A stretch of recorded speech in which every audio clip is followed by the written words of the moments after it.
Ladies and gentlemen, this gentleman is a certified superstar. One of the biggest songs in the history of music. This is how we do it. I was this church kid. I'm loving Stevie Wonder and Michael Jackson and Prince and all of that. And so, but those things were never to be mixed, never to be touched. Man, I've always felt like God had a leash on me. Yeah. I would always ask, well, God, why is this person so successful? Why is this guy headlining? It's sobering to me now because I can look at dudes that I looked at that time that are going through trials, and there's a lot of stuff happening in the world. And I look back at that leash and I go, my God, thank you for saying no.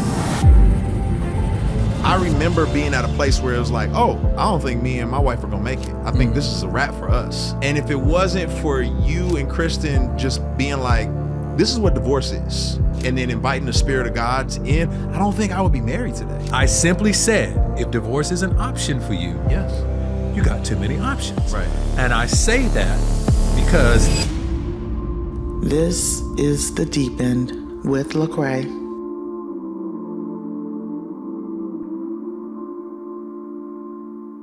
All right, ladies and gentlemen, listen, we on a roll. I don't even know the kind of favor that I have. It doesn't make sense to me sometimes. Sometimes I'm just not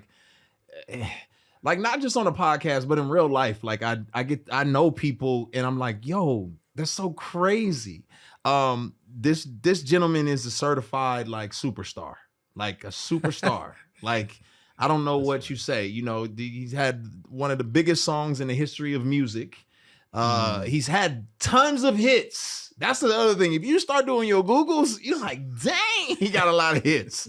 Tons of hits, written a lot of hits, produced a Grammy award-winning producer now. You know what I'm saying? Because he produced on my project. So that's crazy. So that is crazy. That's crazy. Full circle moment.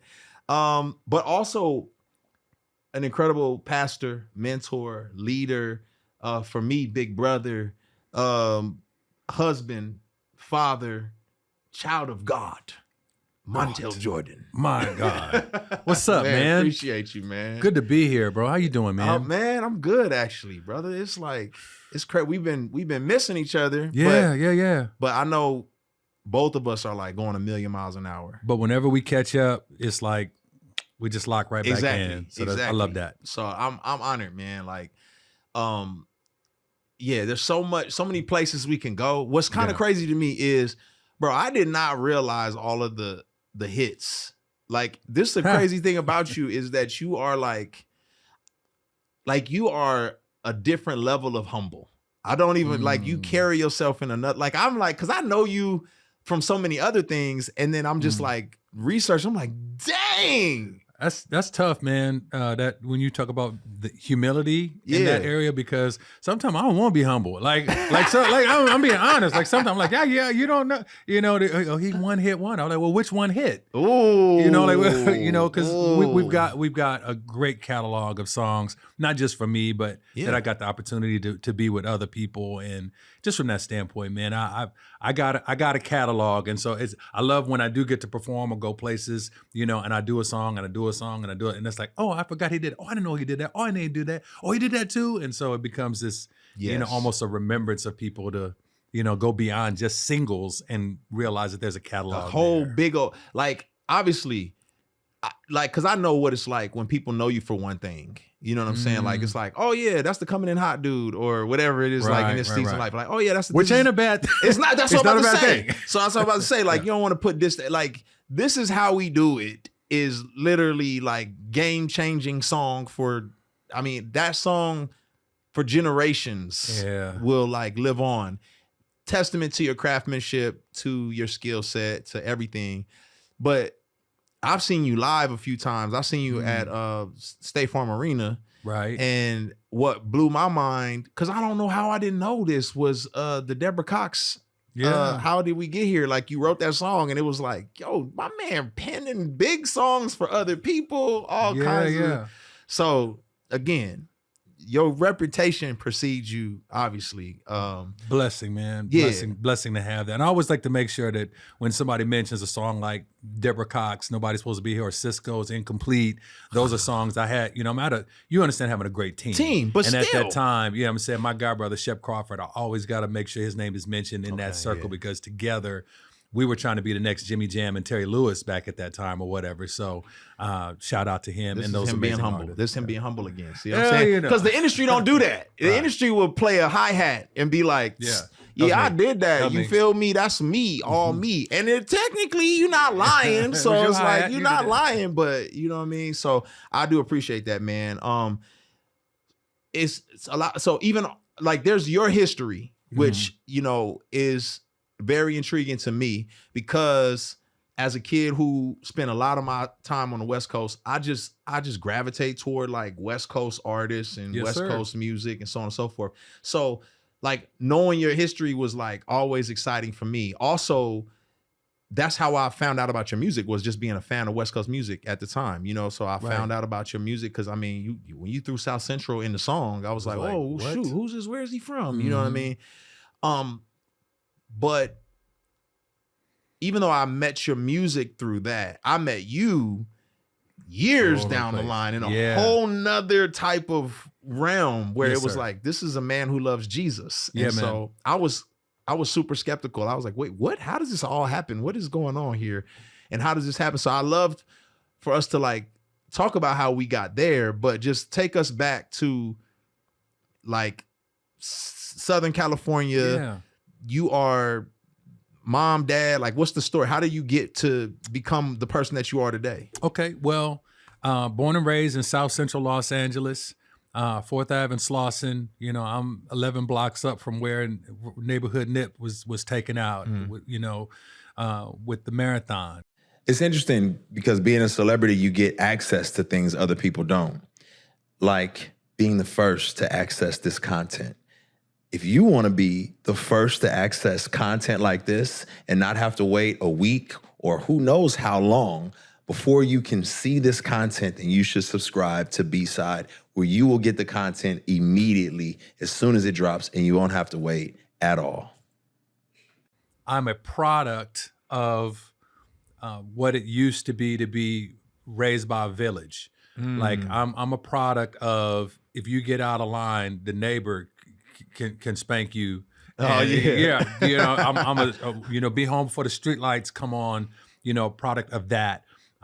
Younger brother, 2 younger sisters, grew up in the hood. I ended up going to a Catholic high school because where my home was, it was situated right between Cripshaw and Dorsey, which basically was Crips and Bloods within the neighborhood. And so my parents were trying to take some protective measures, and so sent me out to Gardena to all guys Catholic school, which is funny to me because even in the school systems back then, it was almost like fraternal systems or whatever. It was almost like, this school, Sarah, was more like Kappa-ish, and the Verbum Dei was more Q-ish, and like it was just weird. Even before I ever got to college, it was just like you could see different type of guys and different type of stylings and stuff like that. So that was kind of my upbringing, kind of sheltered from, Ice Cube would say I was affiliated, meaning I was not in a gang, but I was close enough to them to kind of get a pass. Yeah, all your friends are in gangs. Everybody, church musician, so I'm playing piano. My boy Shep is playing organ, 51st and Hoover. And so while I'm there on the, going back and forth in the neighborhood, high Crip area or whatever, but the Crips in that area, their grandmama and them go to the church. Yeah. You know what I'm saying? So because of that, that was where the paths of being able to function and flow through neighborhoods, came about. And I'm just taking in all these stories of music from the church, growing up with Clark sisters and my God, Commission and all the greats in the church, but also having this attachment of music in the world. Like I'm loving like Stevie Wonder and Michael Jackson and Prince and all of that. And so, and I loved 80s music, which was crazy to me, Cyndi Lauper and The Police. And like, I was very eclectic musically in my taste. And because I was this church kid, it was kind of like what was secular and what was holy were very, very separated worlds. Yep. And so I quietly had to kind of stay in between both of those worlds, knowing I'm a church musician, I'm a child of God. I know I'm a kid that belongs to Jesus. Don't step in the pulpit or walk around it, because only pastors belong in that space, and something can happen to you real bad if you even step in that space. And looking and revering what holiness was given to me as a kid, but also knowing, man, there's some spaces in the music that I'm feeling, and it doesn't feel unholy to me. Like there's some spaces where I can actually feel like God probably had his hand in something that was created over here. Yeah. But those things were never to be mixed, never to Meat be and potatoes touched. couldn't touch. No, sir. And so that was my quiet place of, my journey of saying I didn't go to seminary. I went to cemetery. That was my space of where I had to go to the music business eventually to die, to find myself. And so that's kind of my upbringing. A very musical kid, non-athletic, which sucked for me because, I got to high school. I'm 6 feet 4 inches tall. Last name is Jordan, and don't play no ball. That was terrible, bro. Jerry Carroll, everything was just very, very bad time for me. But that's when I learned that comedy. That's when I learned that music was the way I was able to carve my way to being, well, revelation. Learning to be one of the, at least be accepted by the cool kids. We were just kind of offline having a conversation about, my daughter and who the cool kids are. And I knew who the cool kids were. I knew I was not one of them. And in order to be accepted by them, I had to find ways to infiltrate or chameleonize myself enough to be accepted in those spaces. And so that's kind of how my upbringing was, just getting all this music in. That's very interesting that you said you were not one of the cool kids, right? Like, because the world knows you as like nothing but the cool kid. And I find it interesting because I think a lot of times, That's funny. I think a lot of times the kids who are not the cool kids, when they get a taste of whatever cool is, they get some of that Kool-Aid. They're like, oh, give me some more of that Kool-Aid. I ain't never had that before. So do you think that because of your unique upbringing and kind of like being in the church and shelter from being whatever it is that you could have been, that once you got a taste of success and fame, that it was a lot more intoxicating for you?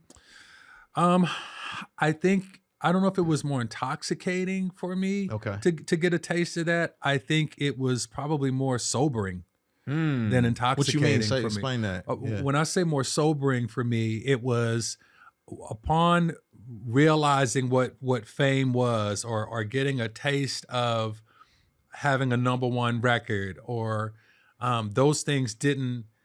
I've always felt like God had a leash on me, and not in a bad way, but I've always felt like I could never fully reach musically or artistically my potential of what I could be, because what I could be outside of God and what I become inside of God are two very, very different things. Like I would always ask, well, God, why is this person so successful? Why is this guy headlining? I got these hits. And God, why are you letting this do it? I love you. And why are you? And I think that was part of the reason why it was sobering to me. It's sobering to me now because I can look at dudes that I looked at that time, you know what I'm saying, that are going through trials and that are in jail and navigating Epstein life stuff. And like, there's a lot of stuff happening in the world. And I look back at that leash and I go, my God, he protected you. Thank you for saying no. Thank you for telling me no. Well, that's another thing is, I want to dive into that too, because one of the reasons why, like, so I shared on another episode about the darkest season of my life, where I just was consumed. I really wasn't walking with the Lord. I was like struggling with what I believed. The fame was at a different height, #1 album in the country, all these types of things. And when my ship crashed, there was only one person I could think of to talk to, and that was you, because you're the only person I knew who had seen all of who gotten so close to the sun, but also burned. You know what I mean? Yeah, So, yeah. but talk us through the story of like getting that record deal. Like, how did that even come? Because back in it, because nowadays kids put a song online Right. and then put it on Spotify and then they're on TikTok and then pow. But back then there was no way for anybody to access your music unless you had a record deal. Facts. So how does that even happen for you? Yeah, well, you know, Craig, a lot of times people will say, well, what's the, you know, they always ask the question, what do you feel about the music business back then and the music business now? What's the main difference or this or that or the other? Yeah. I want to start there. I want to say that during my time of music, people were invested in artistry. Okay. As opposed to, I think now people are more invested in songs. Okay. Meaning if I like a song, I don't care if it's little this or little that or baby this or no, whoever that is, I like the song. That's right. Okay. Whereas the body of work in our time period, it was more of a, I like the artist. And so because I like that artist, whether they have a song on the radio or not, I'm going to support that artist. And support didn't mean I'm going to download a subscription. It meant I'm going to physically go out and pay for something and that I can tangibly hold it. Lines around the store to buy a CD or a tape. Yes. Absolutely. And I think that to me is super important. Even today, artists that I love, if they drop something, I'll shoot you a text that your album dropped. I didn't just download it. Yeah. I'll actually spend the money and purchase it and shoot a text, be like, yo, I didn't just put it on my stream. I didn't just put it in my playlist. Like I purchased it. And so for me, that was an investment in artistry. And I think for me, back then, that was the journey for me. I was not just trying to build, we were the brands, the artists, their lives, their stories was the brand. And so I was Russell Simmons' rap singer. That's how I got my record deal. How did he find you? How did he hear your music? Russell found me through a DJ named Paul Stewart. I've always had the greatest love and respect for all DJs. If you spin records to this day, I don't care if you're using Serato or you're still using vinyl, I got the greatest respect for DJs because a DJ saw me. He was working with John Singleton at the time. Director Boys in the Hood. Director J, Big Brother Director J. John Singleton had a company called New Deal Records. All his movies, Boys in the Hood or whatever, were through his New Deal imprint. And because he and I had connected through some college stuff, he was my entry point into trying to get a record deal. And Paul Stewart was his A&R. And so, but John was very, very, and you know, John is in heaven. John was very, very cinematic, very, very into film. John didn't know nothing about music. You know, that's what I had Paul for. And so I worked with Paul on a day-to-day doing demos and doing things to try and get into the music business because I sounded like other people. I didn't know who Montell Jordan sounded like. I was the type of dude where, because I grew up in church, I knew how to try and sound like John P. Key, or I knew how to try and sound like Commission. I knew how to try and sound like Stevie Wonder. So I could chameleonize whatever I was doing in a song to sound like this person in this space. But with all of that, I never knew who I sounded like. And so when I was trying to get my record deal, you know, I can remember, what was my first, you'll never hear this anywhere else. I had my very first demo that I put together. I had a music group called 2 Times the Swing. It was me, my boy Shy Love, my boy Ant Money. And we had produced this on the ASR 10 keyboard. We produced this little R&B groove. It sounded just like a Guy song. It had the Teddy Riley New Jack feel to it.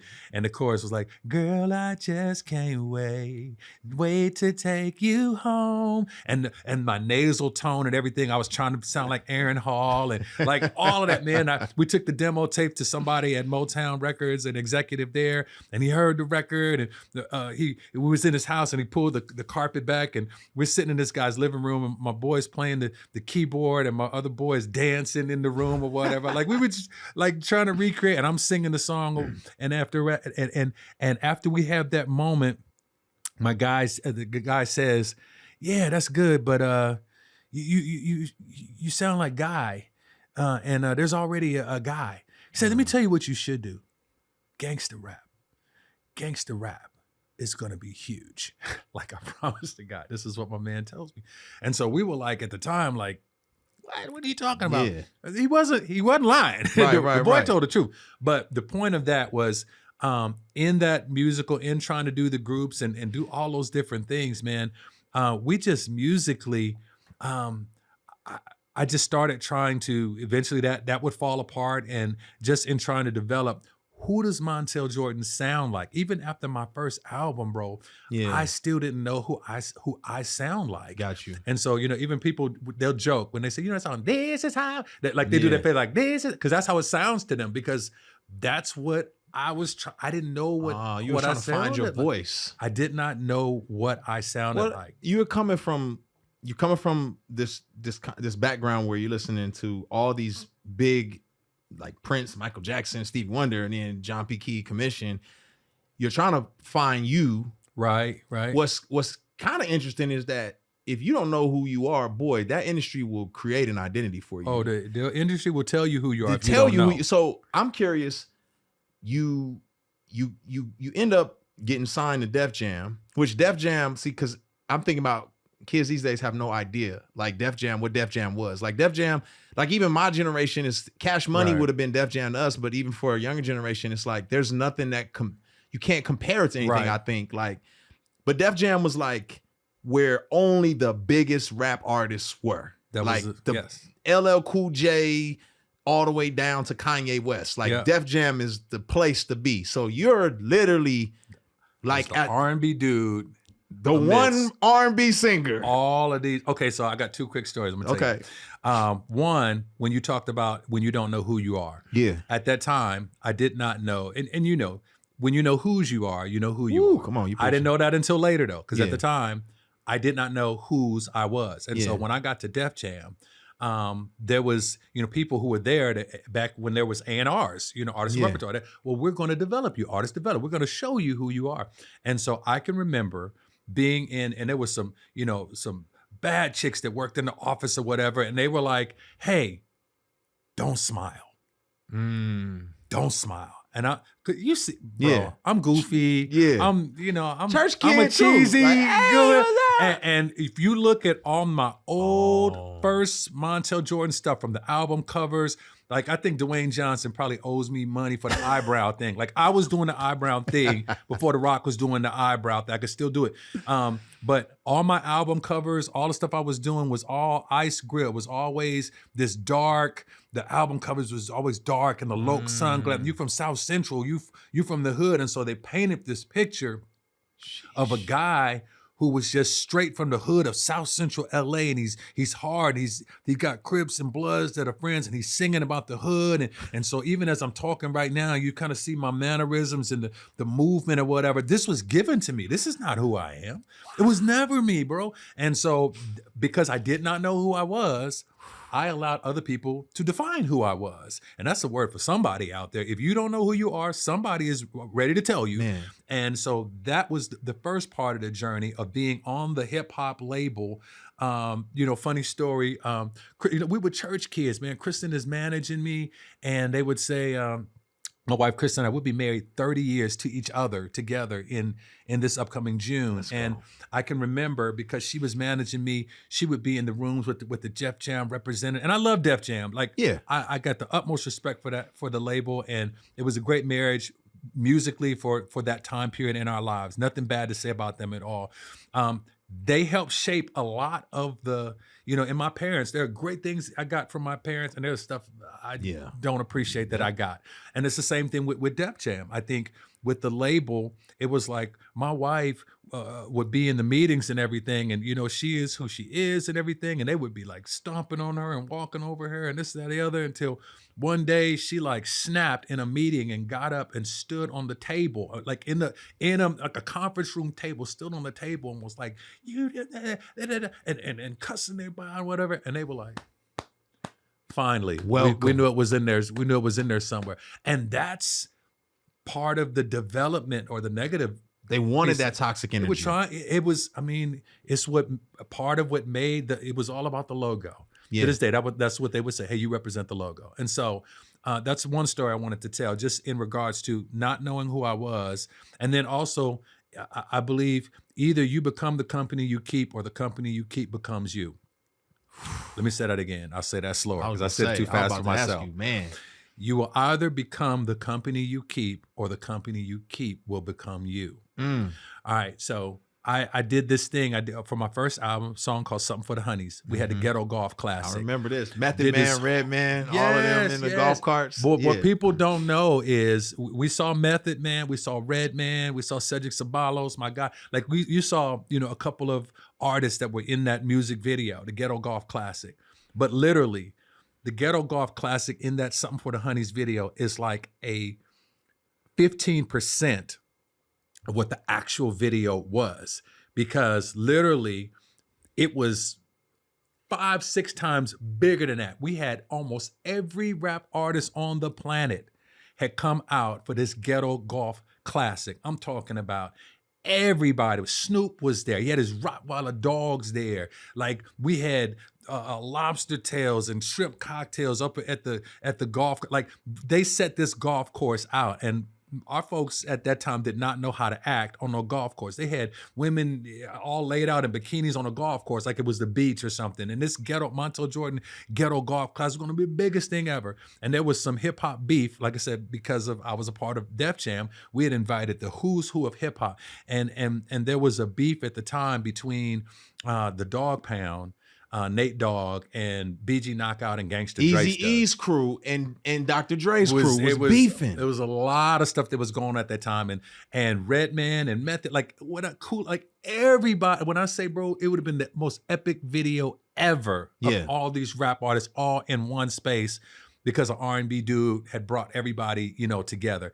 And literally, it was just one moment where I think it was probably Redman, it was probably Reggie Noble was joking around, and he was driving all these golf carts, Bentley golf carts, and all these, high-end Ferrari golf carts or whatever. He's driving, everybody's following him, and he just hits the brakes and he stops. When he hits, Method Man hits him, and Coolio hits him, and this person hits him, pop, pop, pop, pop, pop, pop, pop. So all these rappers, pop, pop, pop, pop, pop, pop, pop, like a big traffic jam of golf carts that all get wrecked in this moment or whatever. And because one of the guys, I think it was BG Knockout or something like that, bumped into Nate Dogg's car or whatever, and they happen to be in that spot or whatever, they have this moment where one of those guys hits Nate Dogg. Nate Dogg, kind of leans over, grabs a golf club, comes back, breaks the golf club over my man's arm. And at that point, everybody's running. They break into the trunks of the cars. They cracking bottles on the ground.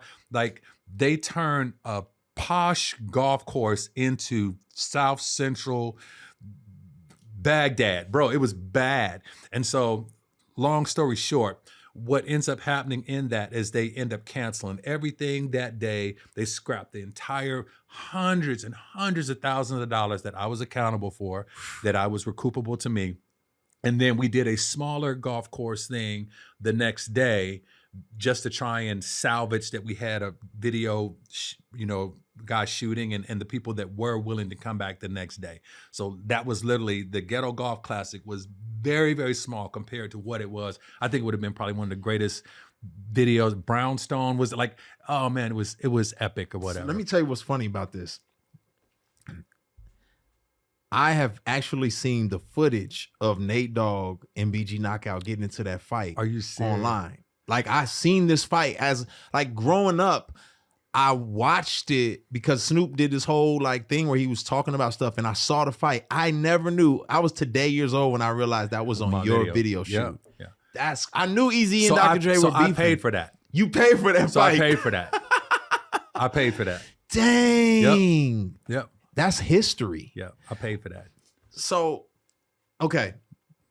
Sorry, I took you off on a tangent. No, that's right crazy there though. Whatever, That's okay. Yeah. So, again, like, there's probably so many stories that I think you probably have about this time period. But what, like, your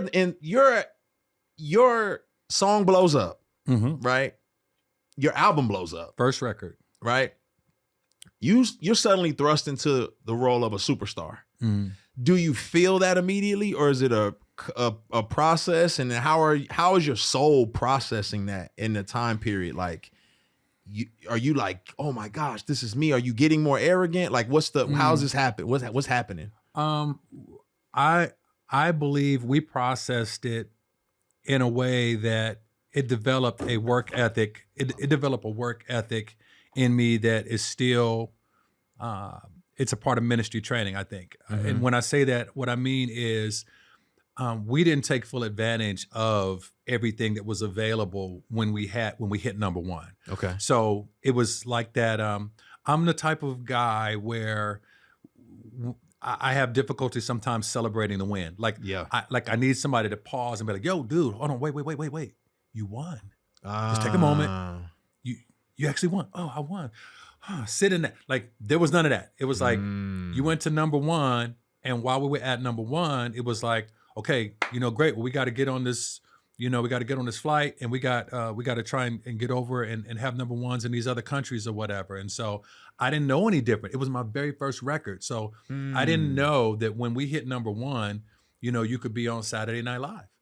I didn't know when you hit number one, you could be on Jay Leno. Or I didn't know that because we were moving so fast, and because the label had never had a number one either.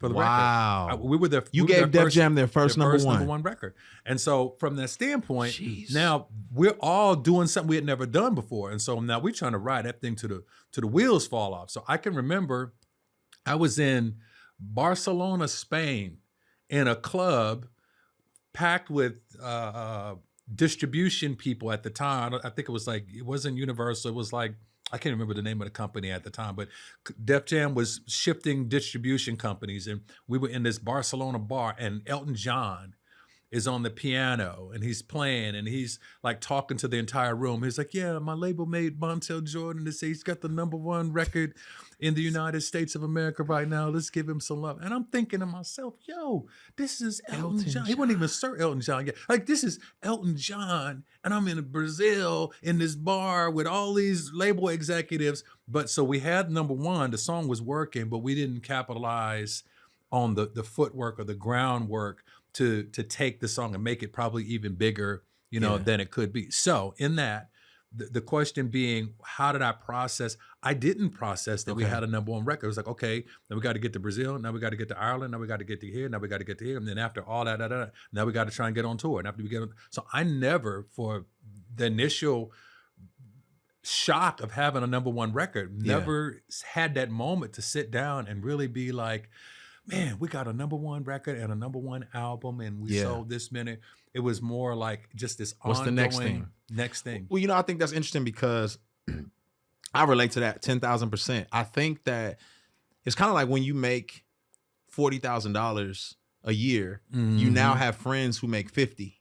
And so you're like, ooh, I need to make 50. Then you make 50. Now you got friends who make 80. You're like, I got to make 80. Yeah. And then you make 80. Now so you're constantly looking ahead, and you're never like, and I feel like for me personally, where my ship spiraled out of control is that I was chasing after something, but I was not counting the cost of my soul as I was chasing it. So I started to like run into walls, and I don't think I was even walking around thinking like I'm that dude. I just think that people would approach me that way. And then it would, bro, what's next is a killer if you don't understand what's now. Like, we missed that. Hold up. We missed that forever, bro. Rewind. Say that one more time. As you're saying that, I promise you, as you're saying that, like, what's next? Like, we got the hit record. What's next? Oh, you just got more Grammys. What's next? What do you work? That what's next will kill you if you don't understand what's now. And a lot of times we are experiencing what's now, and we're already moved on to what's next. And you can't plot, you can't strategize what's next without fully encapsulating what's here in the now, in this moment. What am I supposed to learn right here in the mix of this right now? And we steamroll ahead and we forge ahead trying to capitalize on the currency or on the I don't know what the word is, but as we're trying to capitalize on the momentum of what's happening right now to try and make something last forever, to get to the next, to get to the next, to get to the next. And I think we miss the now. Wow. What is God saying? Like right now, like right in this moment when you have that record or when you're feeling that. And so I think, man, when you talk about how you spiraled, spiraling happens. Spiraling is a movement. Spiraling isn't normally like something that's stagnant, because if you're sitting still in the now, it's hard to spiral when you're sitting still. Spiraling normally takes place because there's movement taking place and there's falling taking place. And I think that's one of the things that kind of hit me the most in this Def Jam journey, in this musical journey, was I never looked at me like, oh, I'm the number one guy, or I'm this, or I'm that, because I still had self-esteem issues. I'm still not the cool kid. I still got people telling me who I am, and going into the second album telling me who I am, and going into the bro, I'm not until I'm probably 5 albums deep that I finally start to realize who I am. And so all of those other albums are iterations of whoever my A&R was, or whoever somebody was telling me to be. My gift, the gift God gave me, the talent, the ability, the songwriting, craftsmanship, all of those things put in the hands of different potters to craft and mold what my next story is going to be. And so I never fully at that time trusted God in those spaces. I trusted whoever was my mentor, whoever my leadership was at that time, to be able to tell me what I was. You told me a story a long time ago. So I thought this was a phenomenal story. I don't know if you still remember the details. Hopefully you do, because I really want you to tell the story again. But you talked about a time when the whole world thought you were dead. Yeah. Do you Oh yeah. Can you give, like, Absolutely. because I think what you're hitting on is like you had climbed the top, but your identity was like, who are you? You know what I'm saying? And you had to literally die before you. Yeah. Oh, come on, there's a sermon in there, but Yeah, you had right. to die before. But talk about that. All right. So at the time, my son Skylar was about, I want to say he's like 8 or 9 years old, and I loved it. I was getting to a place of when I am focused on being with my kids. There's no phone. There's no nothing. I'm very, very straight ahead focused. And I told my wife, I said, hey, me and Skylar, we're going to go to the park. We're going to go play football. We take the football. We roll out to the park. I leave my phone in the car and I get out. I think Twitter may have been maybe 2 years old, maybe about 2.5 years old. Yeah. And so I got a Twitter account. I'm on Twitter. I leave my phone in the car and I go, and for like 2 hours, I'm with my son playing catch in the park. I get back to the car and literally my phone is hot, like not just from sitting in the car, but like zzz, zzz, zzz, just like from buzzing. And so I immediately pick up the phone, and as I look, I got probably like 60 or 70 messages, like from my mom, my wife. Everybody's like, oh, are you okay? Where are you? What's going on? Voice message full. Like, and I'm looking at it, I'm like, what's going on? And everybody's asking me if I'm okay. And my immediate reaction wasn't, let me call everybody, let them know I'm like, why does everybody think that there's something wrong or whatever? Yeah. And so I look, and Twitter has this, I guess, a fake CNN account. Somebody had an account that looked like CNN, and it had a headline that said, R&B singer Montell Jordan found dead in his downtown Atlanta condo. That was the headline. And I haven't responded. Nobody's been able to confirm or deny that you're gone at the park for hours. Right? So nobody can even confirm or deny. My own wife, bro, my mother is freaking out. And so, I got to pause there, because immediately my first response wasn't, let me call everybody, let them know I'm okay. My first response was, I've always heard people say, if they could be at their own funeral, they would want to be there if you could be at your own funeral, would you do, so you could see what people are saying? Yeah. Bro, I had the opportunity to be at my own funeral. Yo. So before I called my wife, before I called anybody, I just started scrolling, because I wanted to see, well, if I'm dead, I wonder what people think. People saying about you. So it was like, R&B singer Montell Jordan dead in his downtown Atlanta condominium. Singer of This Is How We Do It dies at age 40-something. The singer of the hit record This Is How We Do It is dead. Atlanta mourns the loss of This Is How We Do It singer Montell Jordan. I'm seeing a pattern. And I was like, and I'm scrolling, and I'm like, is this me? I'm like, this is me to you? Like to you, I'm my entire life, my entire marriage, my entire fatherhood, my entire existence is, this is how we do it, sing or dies? Oh man, that killed me more than the person on Twitter did. That killed me more than people would summarize my entire life into the God that did this song is dead. And so that was the moment when I'm with my son, that was the moment where I determined this will not be the defining thing in my life. And then I come into contact with this thing called an ellipsis, which I'm told is the little ... So if somebody says, man, it was a terrible day, ... But the sun came out and . So what comes after that ellipsis basically is in addition to, I started living for after the ellipsis. So I started living for, okay, yeah, R&B singer that sang This Is How We Do It dies, ... And was a pastor and was a great husband for 30 years and had this many grandchildren and had this and that. And that day of death for me sparked legacy inside of me. That's what that did for me. And so literally after that day, I had always been trying to think about what is next. Yeah. And when I was forced to sit in the what's now, it showed me your next is without legacy unless you do something now. Yeah. Right. And so that was the moment where I had to move and start to saying, okay, I got to be legacy minded. I got to be driven that my marriage is leaving a legacy. And it is leaving a legacy, whether it's a good one or a bad one. Yeah. Your marriage is leaving a legacy. Yeah. Whether it's a good legacy or bad. Yeah. Your choices, everything that we do is leaving a legacy, good or bad. And so from that moment, I started determining that I was created on purpose, with purpose, and for purpose. And in that, everything that I do, all my decisions are going to be based on legacy and not based on what's happening, according to what the world deems to be success. That I'm actually really grateful.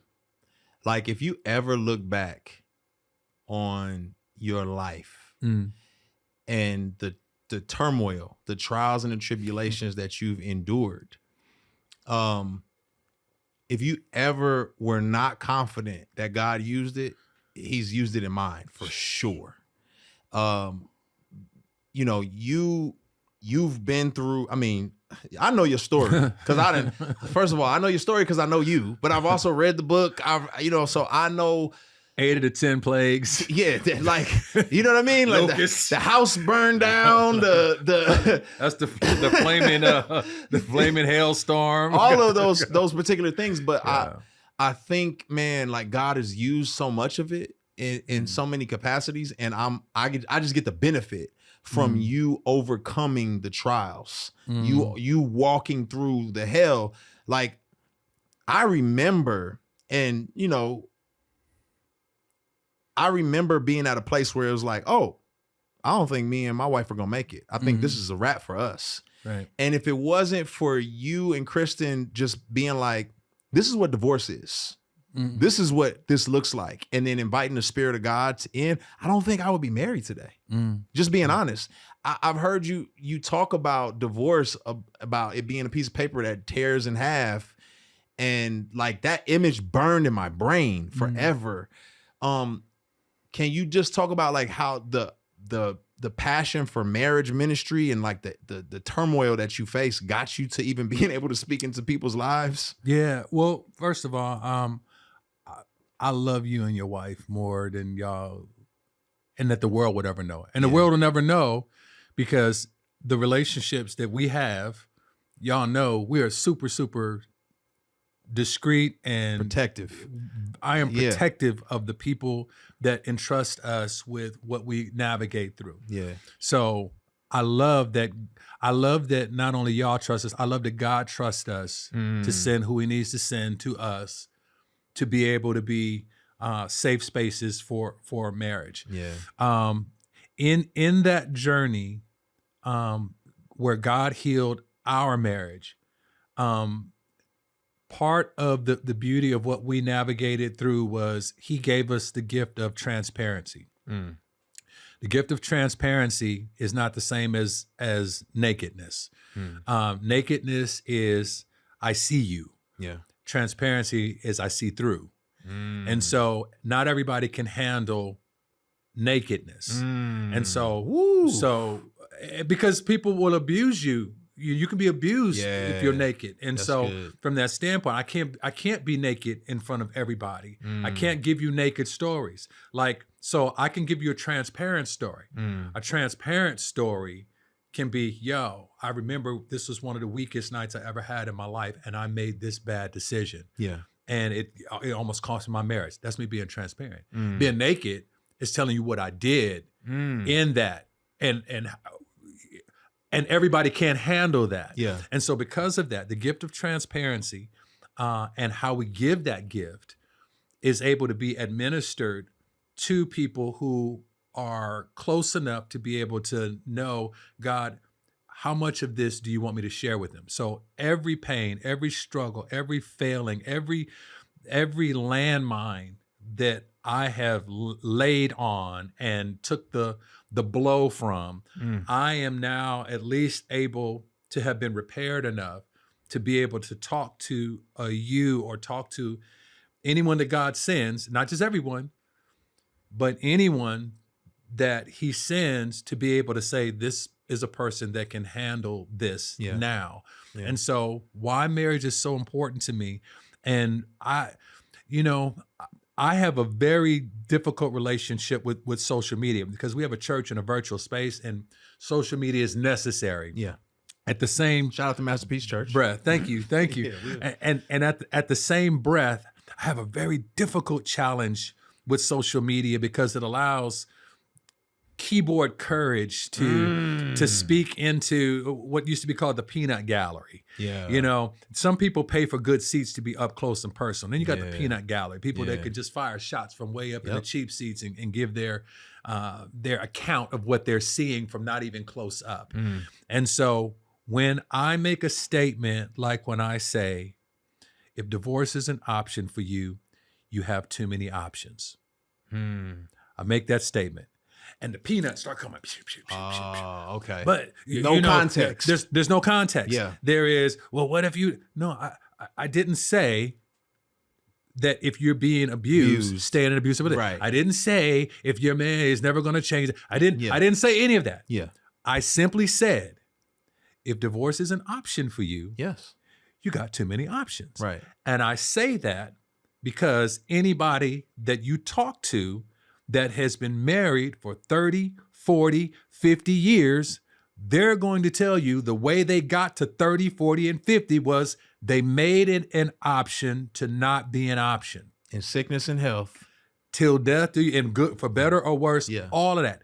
Now, with that being said, I know that even now, people, yeah, but he can, because he cheated on his wife. That's why he said that. Okay, so boom, my wife cheated on me.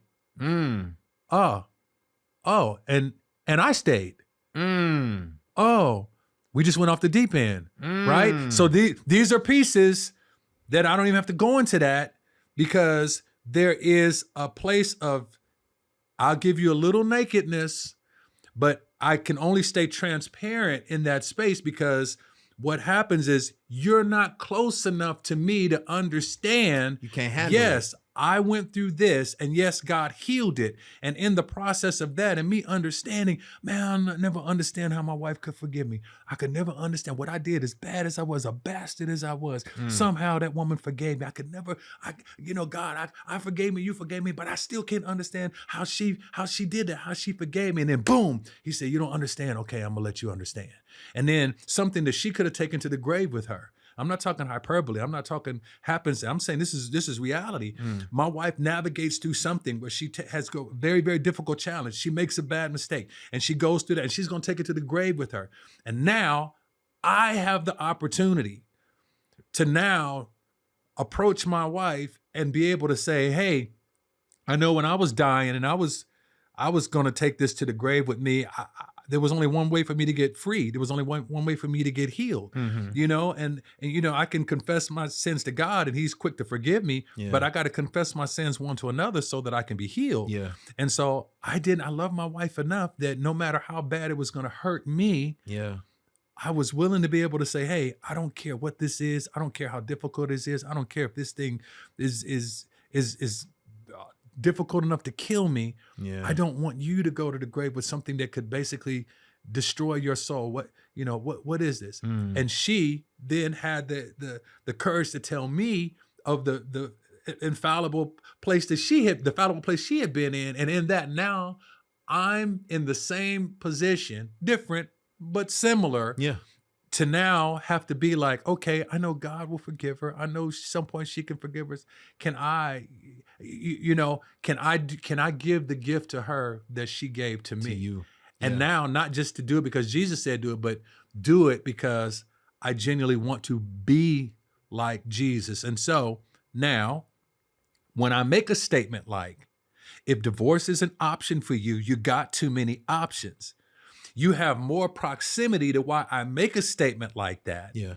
And that peanut gallery, this or that, it doesn't carry as much weight as it would beforehand because you don't know what you know. Yeah. And in that statement, I just love that it's passion.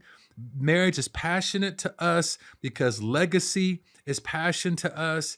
And we recognize that when God says, I can do all things through Christ Jesus that strengthens me, we truly believe that all means all, Lecrae. We don't believe, all except in this instance. We don't believe all, but this one is too far gone. All, but no. We believe all means all. And because of that, and because we're living it, and because we are going to be married to each other, together, happily, for eternity, and it's changing the entire trajectory of our entire family legacy. Yeah. That's why it's that important to me. I'm grateful. I think that's part of the issue is that there's people lack context. And so you can say something and people will say, well, what about?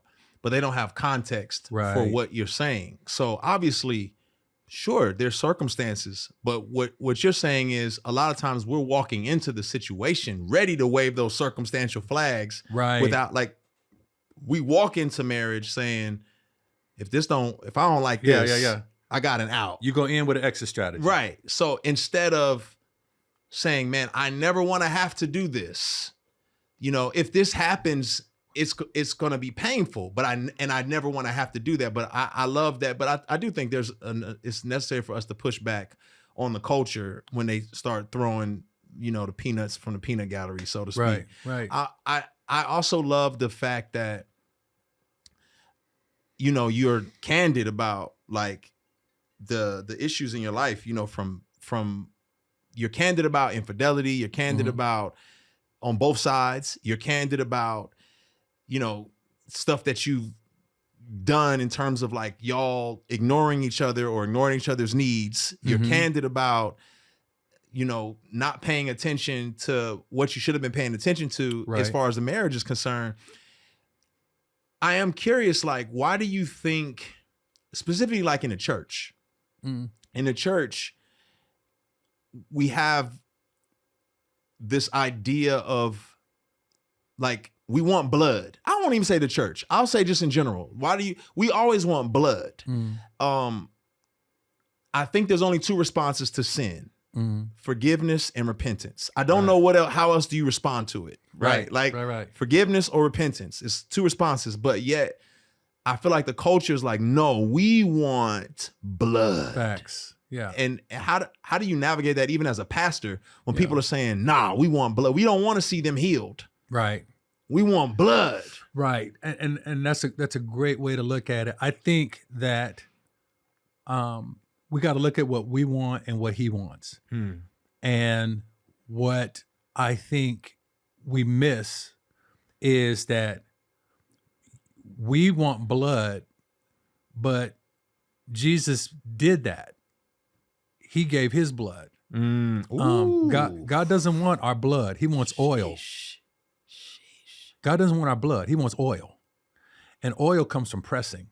And so in our lives, when we're being pressed and we're being crushed, we're not being pressed and crushed to get blood. We're being pressed and crushed because oil is anointing.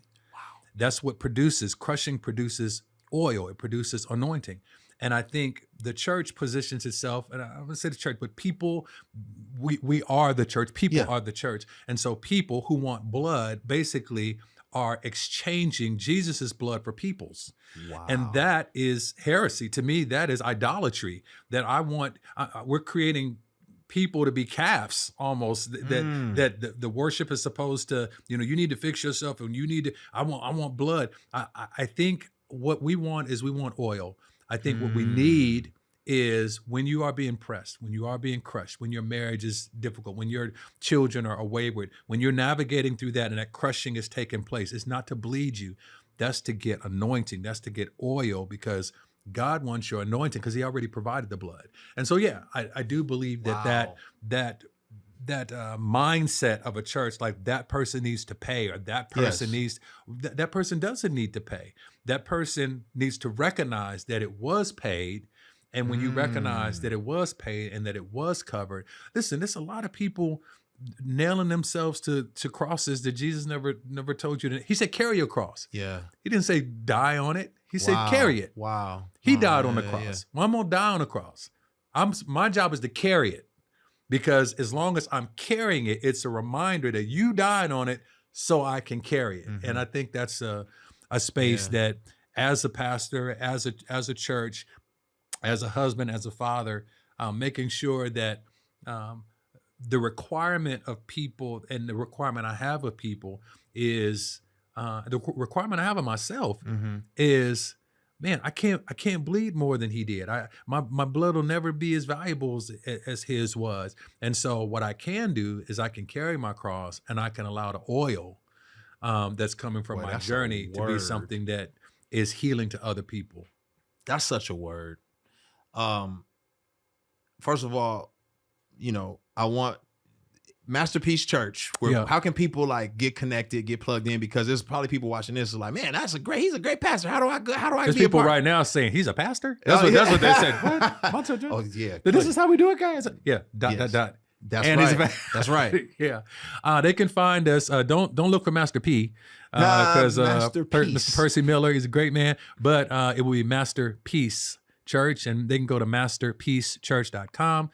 We go by MPC. And, because I'm from a musical background, that MPC was how I was making beats.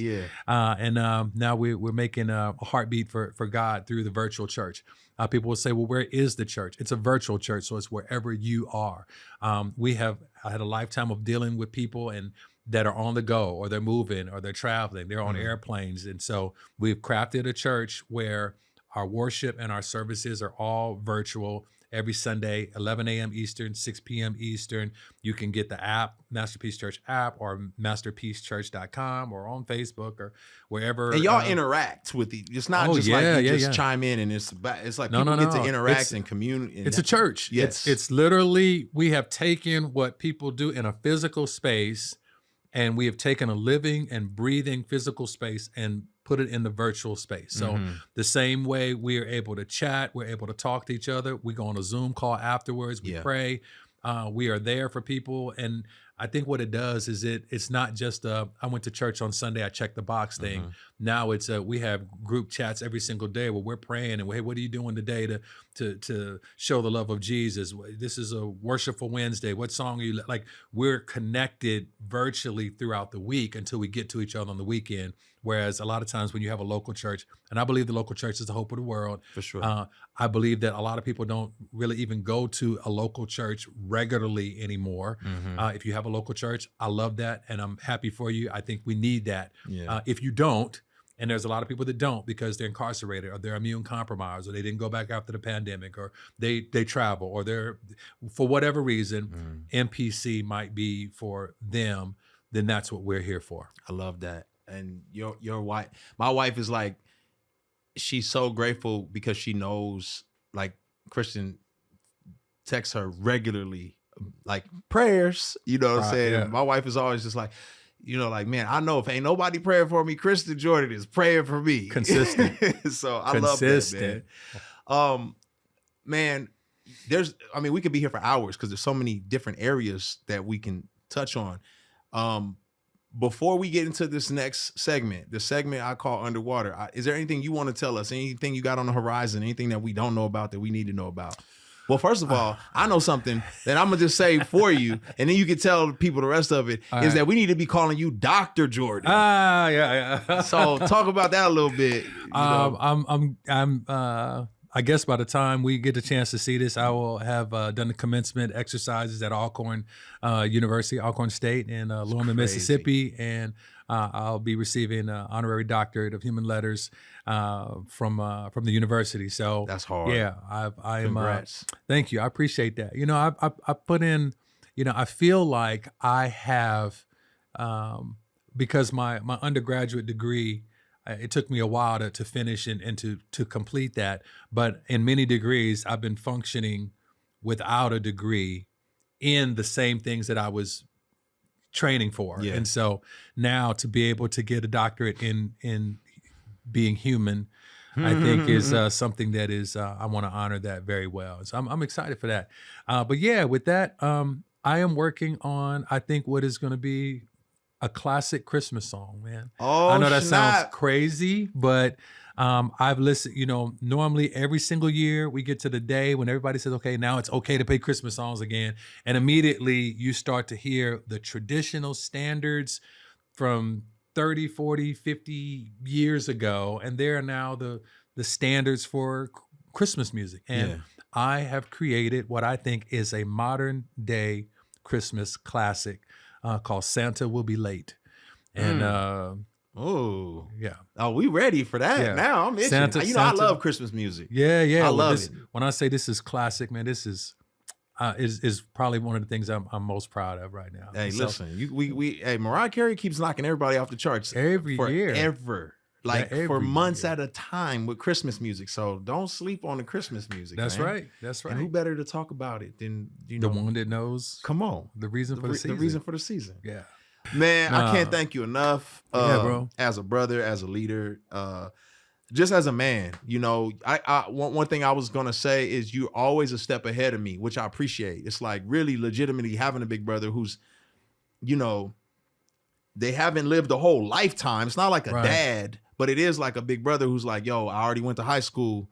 Before you get there, you need to know this. And so I've learned so much. Like, you don't even realize, like, watching your kids become teenagers, I got to see what it was going to be like now that I have teenagers. Right. Seeing what y'all have dealt with college students. It's like, I'm going to be even more prepared for that season of life. And yes, sir. Just like so many things that you've done, I'm grateful for your transparency and your nakedness because it's helped me in so many ways and it helps countless others. So, man, I can't thank you enough. We appreciate you. We love you. And, man, we hope you deserve your flowers. You're a pioneer. You're a leader. You are a gift to the body and we love you. We appreciate you. I love you too, man. I'm proud of you and I'm super, super glad that I could take this swim with you today. Absolutely. My God. Love.